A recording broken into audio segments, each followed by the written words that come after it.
E aí, concurseiro de plantão, concurseira de plantão, estamos juntos aí, numa jornada importante que é conhecer o regimento comum do Congresso Nacional para preparar você para o seu grande dia, que é a aprovação no concurso ou do Senado ou da Câmara dos Deputados. Eu sou o Ronaldo Quintanilha, professor aqui do CDF Concurso, sou analista legislativo lá da Câmara e vamos ver juntos aqui, nesta videoaula, a diferença entre uma sessão conjunta e uma sessão unicameral. O Congresso Nacional é aquele que exerce o poder legislativo por intermédio da Câmara e por intermédio do Senado Federal. Mas vai haver momentos que essas duas casas vão trabalhar de forma conjunta, que é a sessão conjunta que o regimento comum vai tratar. Essa sessão conjunta, ela também pode ser uma sessão unicameral. Olha só, já pode, e já houve alguma sessão unicameral? Já ocorreu sessão unicameral. Lá na revisão da Constituição Federal, as emendas de revisão foram em sessão unicameral. Então você vai ter que ter em mente a diferença entre uma sessão unicameral e uma sessão conjunta. A sessão conjunta, ela é comum. Por exemplo, para deliberar sobre os vetos, sessão conjunta. As leis orçamentárias, sessão conjunta.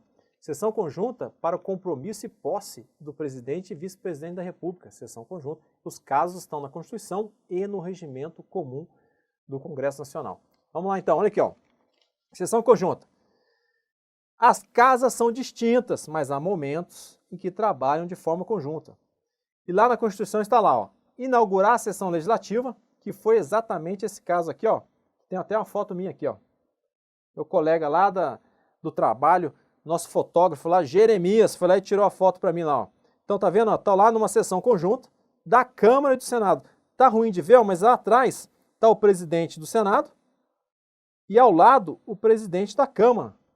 Porque é assim que o regimento comum vai dizer lá, que nas sessões, nessa sessão que inaugura a sessão legislativa, é uma sessão solene.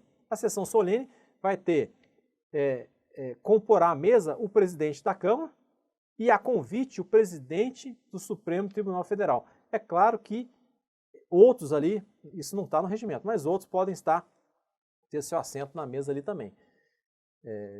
Na prática, às vezes tem que tomar cuidado. Destacando lá o artigo 53 do regimento comum, vai dizer que a mesa será composta com a presença então do presidente e a convite o presidente do Senado e as demais autoridades terão seus lugares e assentos lá.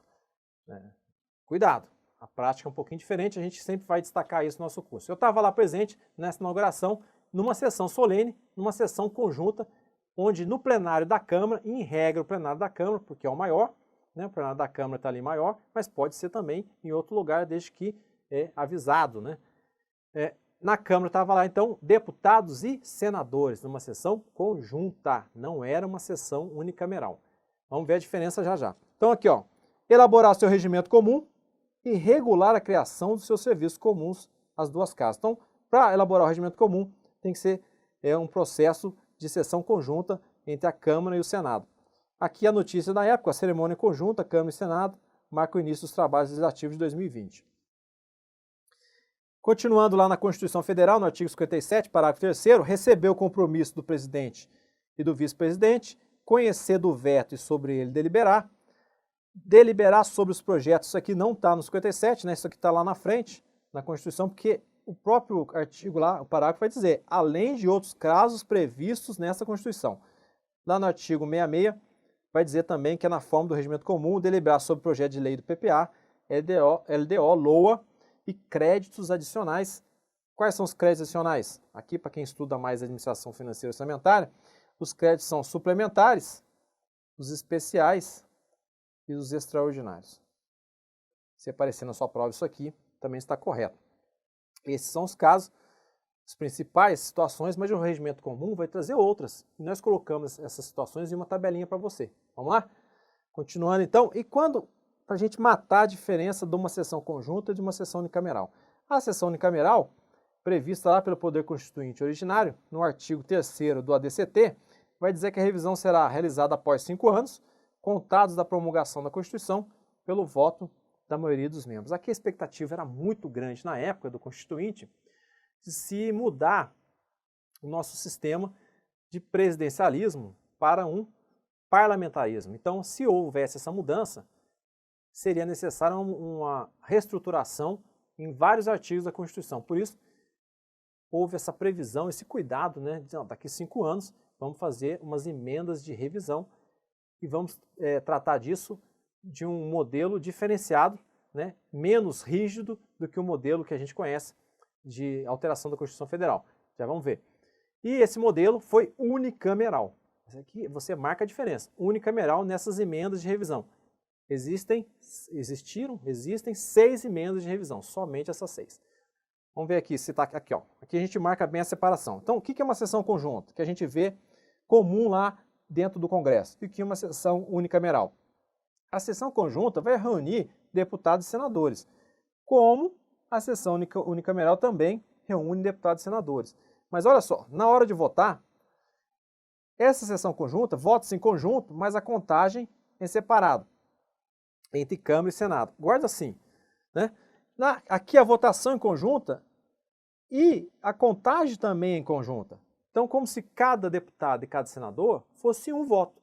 Ou seja, eles estão ali, eles são congressistas. Então, a gente teria 513 mais 81 senadores, 594 congressistas votando naquela sessão unicameral, em que o Congresso funciona como uma única casa.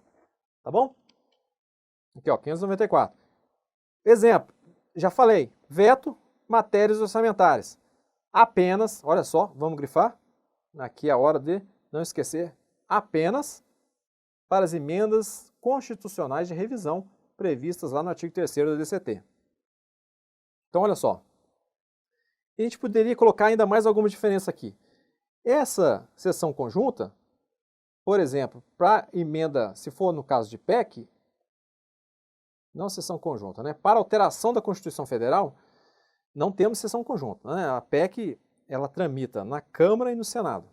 Então, para não confundir, vamos colocar aqui. A proposta de emenda à Constituição, né, que a última foi a emenda constitucional 105, 12 de 2019, que inseriu o artigo 66 lá no 166A lá na Constituição Federal, ela é votada para ser aprovada, ela precisa de 3/5, 2 turnos e tramitar nas 2 casas, né? Agora, se fosse as emendas de revisão que só existiram 6 emendas, elas não têm a necessidade de 3/5, então lá era maioria absoluta. Maioria absoluta, um turno só. E aqui tem uma diferença legal aqui, que eu chamo a atenção de vocês, que ela é importante para a prova. Aqui a promulgação, quem promulga aqui? É uma sessão solene, olha, é um caso de sessão solene, com a presença da mesa da Câmara e da mesa do Senado. É assim que está lá, será promulgada pela mesa da Câmara e do Senado, não é pela mesa do Congresso. Agora, veja aqui, na emenda de revisão, aí sim, aí a emenda de revisão foi promulgada, as emendas foram promulgadas pela mesa do Congresso Nacional. Se você pegar aí no navegador, eu gosto de falar isso, às vezes é bom a gente olhar. Você coloca no navegador aí, emenda de revisão constitucional, número 6, e dá um enter, você abrir lá, abrir essa emenda, no site do Planalto é o melhor lugar, né? Você vai lá no final, vai estar lá, promulgados pela mesa do Congresso Nacional, em cima, né? Promulgados pela mesa do Congresso Nacional. Então aqui, ó, promulgada pela mesa do Congresso Nacional. Agora, as propostas de emendas, se você pegar essa aqui, ó, esse exemplo que eu dei, a emenda constitucional número 105, promulgada pela mesa da Câmara e pela mesa do Senado Federal. Então aqui, as 2 mesas promulgam em sessão solene. Lá no final, a mesa do Congresso fez a promulgação. Tá bom? Para marcar bem essa diferença. E a gente continua aqui só para desenhar, que o desenho, às vezes, tem pessoas que têm mais facilidade de visualizar um esquema do que texto, outros gostam mais de ouvir, outros gostam de fazer seus próprios mapas mentais. Então, isso aqui são técnicas e você vai aproveitando e se adaptando a cada uma de melhor forma. É a preocupação nossa aqui no CDF. Olha, sessão conjunta, sessão unicameral. Conjunta, 513 votos de deputados e 81 de senadores. É assim que sai lá. Várias vezes eu vejo lá numa deliberação de veto. Aquele veto, por exemplo, se o projeto for do Senado e o presidente da República vetou, o veto vai ser deliberado primeiro pelo Senado. Se o Senado derrubar o veto, aí a gente tem que ir para a votação na Câmara para ver se a Câmara também vai derrubar o veto, porque as duas casas têm que derrubar. Então conta os votos no Senado, conta os votos na Câmara. Entendeu? Se foi o veto do Senado, começa a contagem pelo Senado. Se o projeto é de origem da Câmara, começa a contagem pela Câmara. A Câmara votar pela derrubada do veto, aí tem que contar o do Senado. Se a Câmara não contar pela derrubada do veto, não faz sentido ir até a votação do Senado, porque se a Câmara não optou pela derrubada, não adianta, que as duas casas têm que optar pela derrubada do veto. Dando o exemplo do veto, né? Agora, e se for uma sessão unicameral? Aí não, aí são os 594, vota e conta, são 594 votos. Questão de prova. Em algumas hipóteses, as casas do Congresso Nacional atuam em sessão conjunta. Tá certo, é isso mesmo. Então, isso aqui é a questão lá, caiu no concurso do Senado, eu fiz uma adaptação aí. Outras vezes, atuam separadamente. A apreciação dos vetos e das medidas provisórias é feita em sessão conjunta. E aí? Eu te pergunto, tá certa ou tá errada essa questão? Medida provisória, falamos que elas são em sessão conjunta? Não. A gente vai ver uma tabelinha logo na frente com todos os casos de sessão conjunta. Não é um caso de sessão conjunta a medida provisória, porque a Constituição Federal já colocou que a medida provisória é deliberada numa comissão mista, e aí sim a gente vai estudar no regimento comum a formação dessa comissão mista. Por exemplo, agora tem a comissão mista parlamentar, comissão mista parlamentar de inquérito das fake news, né? Tem uma comissão no Congresso Nacional das fake news, e ela é formada por deputados e senadores. Comissão mista parlamentar de inquérito. A comissão mista das medidas provisórias, cada medida provisória tem sua comissão mista de deputados e senadores, vai ter lá o presidente da comissão, vai ter o relator, serão feitas as emendas são em apenas os primeiros 6 dias, tem a resolução da medida provisória, a gente vai ter que ver se no seu concurso vai cair essa resolução, pode ser que não, pode ser que sim, né? A medida provisória tramita pela Câmara e depois pelo Senado. Tanto que não é comum, você pode ver, o Senado sempre reclama, porque as medidas provisórias, na maioria das vezes, são complexas. Tá? A discussão, a deliberação, os acordos, matérias que entram, que não tinham nada a ver com a medida provisória inicial, e muitas vezes o próprio Executivo, por meio da sua base aliada, né, a base de sustentação do Poder Executivo, que a gente está no presidencialismo de coalizão, na sua base aliada ele pede para a inserção de algum tema que ou não foi pensado naquele momento, ou surgiu a ideia depois, inserção de alguma matéria que não estava inicialmente na medida provisória. Então aquilo é complexo, vai para o plenário da Câmara, demora, quando chega no Senado, às vezes tem 3, 4 dias para aquela medida provisória expirar o seu prazo, a gente chama de caducar lá dentro, né? Expirar o seu prazo. E veja, aí o Senado reclama, mas a Câmara ficou com esse projeto, com essa medida provisória lá, tanto tempo, e agora nós, senadores da República, só temos 3 dias para deliberar. Tem muita essa reclamação. Por quê? Porque tramita na Câmara, depois vai para o Senado. Então, não, medida provisória não é sessão conjunta, é errado aqui. Segunda, o Senado e a Câmara dos Deputados reunir-se-ão em sessão conjunta. Para quê? Para autorizar, por 2/3 de seus membros, então 2/3 de seus membros, a instauração de processo contra o presidente da República. De quem é essa competência aqui? Se você estudou lá na Constituição, artigo 51, autorização da instauração de processo contra o presidente da República, 51, inciso 1º, é competência privativa da Câmara dos Deputados, sem sanção, por meio de resolução da Câmara dos Deputados.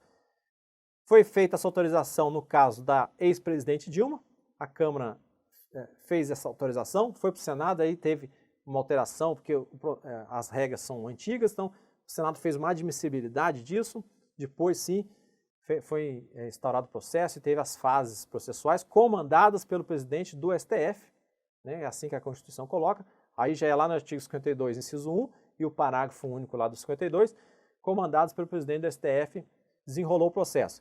Na sequência da presidente Dilma, o presidente Temer teve 2 denúncias e a Câmara votou na forma desse 51 aqui, inciso 1º, mas aí rejeitou, não houve essa aprovação. Então isso aqui está errado, que não é competência da Câmara, quer dizer, é competência da Câmara, não é em sessão conjunta Câmara e Senado. E lá no nosso livro digital, você vai encontrar, que já está disponível, nosso curso de regimento comum vai ter muito esses esquemas e essas tabelas aqui para facilitar seu estudo. Porque senão é muita matéria, né, muita disciplina para você estudar, e a gente já está falando para você se focar muito na Constituição Federal, e de lá, nessa parte de processo legislativo, você vai ter uma facilidade maior para adentrar nos regimentos comuns e o regimento do Senado Federal, e no concurso da Câmara, quando estiver no momento certo, você estudar o regimento da Câmara dos Deputados. Então, quais são os casos de sessão conjunta? Olha aqui. Nessa tabelinha, a gente vai ver aqui no regimento comum, artigo 1º, e ao lado que está lá na Constituição Federal. Então, veja, inaugurar a sessão legislativa. Também está lá na Constituição Federal. E mais, esse caso aqui, ó, é sessão solene. Já vai falar isso lá no artigo 1º, ó, sessão solene. Como também esse inciso 2 e esse inciso 3 aqui do regimento comum. Sessão solene vai ter as suas características, nós vamos ver isso na aula correta lá, quais são as características e as observações com relação à sessão solene, que é para homenagear, comemoração ou recepção de autoridade. E na sessão solene não pode haver questão de ordem, na sessão solene não se exige um quórum mínimo para iniciar essa sessão solene, e há várias sessões solenes no Congresso Nacional, né? Há várias sessões solenes. Lá tem na internet você vai encontrar ali a convocação, né, da sessão solene, você consegue encontrar lá os dias da sessão solene e para que é aquela sessão solene, em homenagem a quem, qual a autoridade, qual o momento, qual a data. Então não há quórum, não há expediente, né, aquele período de expediente, não há expediente também, e não há permissão de fazer questão de ordem. É uma das observações que a gente já pode fazer com relação à sessão solene. E já está marcado aqui, ó, essas três, ó. Inaugurar a sessão legislativa, sessão solene, aquela que eu estava lá na foto. Dar posse ao presidente e ao vice, sessão solene. Promulgar emendas à Constituição, sessão solene. E tem o seu respectivo lá na Constituição, ó. Artigo 57, terceiro, recebeu o compromisso do presidente e vice-presidente. E no artigo 60, parágrafo 3º, a emenda à Constituição será promulgada pelas mesas. Pelas mesas, olha o que eu disse, hein? Pelas mesas. Não é pela mesa do Congresso Nacional. Pelas mesas da Câmara, dos Deputados e do Senado Federal, com o respectivo número de ordem. Eu já estive presente lá em algumas promulgações de Constituição. Eu fui lá essa mesa da emenda constitucional 105 foi lá foi no Senado Federal. Essa foi no Senado Federal. Acho que foi do Sistema de Previdência, a 103, eu estive lá, quando promulgou ela também, foi lá no plenário do Senado Federal. Uma sessão solene, como determina o regimento comum. Tá vendo? Você já está estudando aqui, ó, regimento comum. Momentos de sessão solene, ó. E aqui, ó, você nota o texto envelhecido do regimento, ó, que antes era discutir e votar. Mas agora a Constituição diz que não. Que a emenda à Constituição será promulgada pelas mesas das duas casas, e a gente sabe que discutir e votar tem um processo definido lá no artigo 60. O inciso 4 também foi revogado pela Constituição, e o 5, discutir e votar o orçamento. E lá na Constituição, a gente sabe que no artigo 48, inciso 2, compete ao Congresso Nacional essas matérias aqui do PPA, LDO e LOA, também dos créditos, né, que não está aqui, e lá no 66 vai ter esse correspondente também lá, que esses projetos serão na forma as casas na forma do regimento comum. E os créditos adicionais. Então, toda vez que você ouvir, o governo pediu um crédito ou precisa que o Congresso delibere sobre aquele prédio, aquele crédito, vai ter que convocar uma sessão conjunta. Não adianta, vai ter que estar presente lá deputados e senadores para votar um crédito, seja ele suplementar, especial ou extraordinário. A pandemia do coronavírus, vai ter que liberar um crédito, vai ter que chamar uma sessão conjunta e deliberar. E sendo que nesse período agora está havendo o quê? Sessões deliberativas remotas, né? Ou virtuais. Eu até escrevi lá no CDF um artigo tratando desse novo modelo que foi até, inclusive, elogiado mundialmente aí pela instituição interparlamentar, né, que reúne os parlamentos do mundo todo, dizendo que vários países foram paralisados durante a pandemia por não ter condições de reunir os seus congressistas, os seus representantes no parlamento. No Brasil, não. O Brasil conseguiu dar sequência nas suas atividades, aprovando medidas importantes, porque rapidamente se aprovou uma resolução que não alterou o regimento, né? Na Câmara foi uma resolução voltada só para a Câmara, no período de coronavírus, né? Só para o período de coronavírus. No Senado até fez uma resolução abarcando outras possíveis situações, né? Que você tem que se reunir de forma remota e votar. Então vamos voltar aqui. Discutir e votar orçamento, sessão conjunta. Essa aqui é a última aqui, depois nós vamos fazer a questão e já encerrar nossa videoaula sobre sessão conjunta e sessão unicameral. Conhecer de matéria vetada e sobre ela deliberar. Também está lá no regimento comum, como está lá no 57.3. Conhecer do veto sobre ele deliberar. E lá no 664 também está lá. O veto será apreciado em sessão conjunta dentro de 30 dias, então tem um prazo a contar de seu recebimento, só podendo ser rejeitado pelo voto da maioria absoluta. E aqui antes era secreto, não é mais, esse voto é ostensivo em favor aí da transparência e do acompanhamento do parlamentar, da accountability, né? Accountability vertical, que é o acompanhamento dos cidadãos daquele seu representante. O accountability horizontal é o accountability entre as instituições, né? Entre a própria separação dos poderes, a harmonia entre os poderes, interdependência, você tem o accountability aí, que é os freios e contrapesos, né? Um controlando o outro de forma mútua, ok? Esse aqui foi revogado, 7 e 8 foram revogados. Delegar ao presidente da República poderes para legislar. É o artigo 68 da Constituição. As leis delegadas, no período de FHC, tem duas leis delegadas lá. Depois não se optou mais por essa modalidade. A preferência do Executivo não deixou de ser as medidas provisórias em razão da rapidez, da celeridade, né? 10. Revogado. 11. Elaborar ou reformar o seu regimento comum. Também está lá, elaborar o regimento comum e regular a criação de serviços comuns às duas casas. E o último, atender aos demais casos previstos na Constituição e no regimento comum. A Constituição fala que somente os demais casos da Constituição. Tem aqui uma incoerência, mas é fato que o regimento comum criou outros casos. Por exemplo, essa CPMI que eu disse, que existe já no Congresso, a CPMI da fake news, a sua instalação precisa ser em sessão conjunta. Está lá na frente lá do regimento comum, no artigo 23, eu acho, vai dizer que precisa, né, da substituição da leitura lá da sessão conjunta. E isso aí não está previsto lá na Constituição. O próprio regimento comum estabeleceu esse critério aí. Tem outros casos, a gente vai ver no momento oportuno. Essas duas tabelas, essa tabela, é o seguinte, essa tabela anterior e essa reúne os principais casos e já marca aqui as situações das sessões solenes. Não se esqueça que o presidente do Senado é o presidente do Congresso Nacional. A formação da mesa do Congresso Nacional é importante você saber também, né, como é formada aquela mesa do Congresso Nacional. Durante o período de recesso, estou lembrando uma questão boa aqui, durante o período de recesso, o Congresso fecha suas portas e não funciona? Não. Durante o período de recesso, que a gente sabe que pode ter sessão legislativa extraordinária, funciona uma comissão. Qual é a comissão? Essa mesmo, a comissão representativa, uma comissão mista de deputados e senadores, aprovados no final da sessão ordinária, do último período da sessão ordinária. Então, para aquele recesso de julho, vai ser aprovada ali no final, e no final do ano aprovada no final do ano para vigorar no ano seguinte, né? Uma comissão representativa, onde tem que vigorar ali nela o princípio da proporcionalidade partidária, né? Apesar de ela ter um número fixo lá de membros estabelecido lá numa resolução, também tem que ver se essa resolução no concurso do Senado anterior caiu. A gente tem que esperar um pouco para ver se vai ser cobrado nesse agora. Eleita, essa comissão é eleita, né?